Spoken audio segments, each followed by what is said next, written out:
রাত ৩:১৭। আমি একা ফ্রি ফায়ার খেলছিলাম। ম্যাচ শুরু হতেই দেখলাম একজন প্লেয়ার শুধু দাঁড়িয়ে আছে, না নড়ছে না গুলি করছে। আমি কাছে যেতেই সে আস্তে আস্তে ঘুরে আমার দিকে তাকালো। তারপর আমার স্ক্রিনে একটা মেসেজ ভেসে উঠল, তুমি দেরি করে ফেলেছে। আমি সঙ্গে সঙ্গে ম্যাচ ছেড়ে দিলাম, কিন্তু লবিতে ফিরে দেখি সেই একই প্লেয়ার আমার পাশে দাঁড়িয়ে আছে, অথচ আমি তাকে কখনো বন্ধু বানাইনি।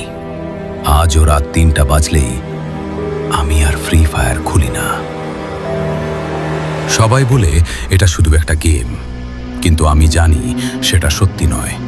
কারণ এক রাতে এমন একজন প্লেয়ারের সাথে ম্যাচ হয়েছিল যে আমাকে মারেনি, শুধু আমার নাম ধরে ডাকছিল।